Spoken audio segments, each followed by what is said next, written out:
If I had more time in my life, then I would has gotta be the most overused excuse ever. I first thought about creating this channel in October of 2023, but I told myself, I don't have time right now. I did have time, but I was scared. I was scared of the compromise. I was scared of what other people would think. As a result, it took me 3 months to take action and turn my thought into a reality. 3 months to finally break the excuse. I don't spend a lot of time on my phone, at least for today's standards. Regardless, I did the math, and last week I spent a total of 17 hours and 45 minutes on my phone. That's almost an entire day of the week. So the point remains, we all have time. We just need to figure out where we are spending it. Back when I was 15, before joining the gym, I would tell myself that I didn't have time to work out. I would say, I'm just focusing on school right now. I was spending at least 1 to 2 hours a day, every day, playing video games.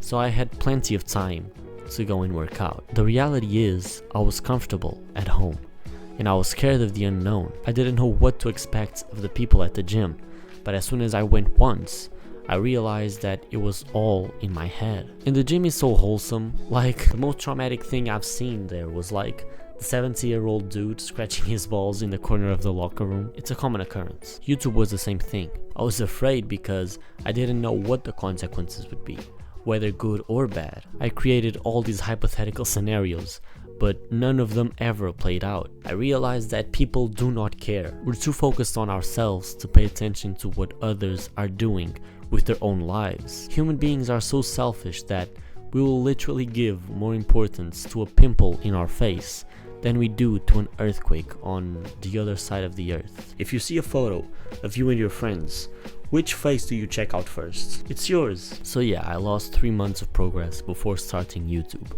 and probably 3 months as well before joining the gym. All in all, 6 months isn't that bad.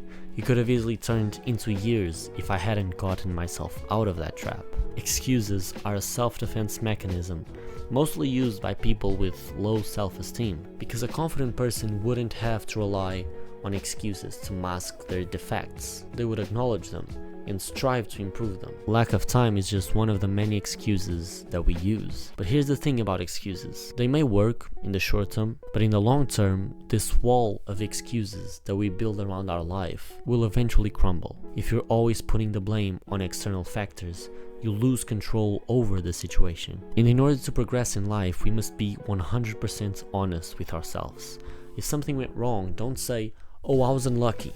No, it was my fault. I did this. I'm just glad I was able to realize the mistake that I was making at an early age. For some people, it doesn't click until they're 20, 30. Maybe it never does click. But once you do get to the point where you are 100% honest with yourself, you get this feeling of inner peace. The feeling that you're finally living a life that's true to yourself. I forget how I used to feel like in the past. Every day I would wake up angry at myself because I hadn't done anything good the previous day. I would feel bad that I had spent the whole day on unproductive activities, like watching my favorite TV show for the 3rd time in a row. Like, bro, now that I think about it, how did I let my life get to that point where I was willing to waste my time on watching the same fucking show for the 3rd time? And I know what my younger self would say.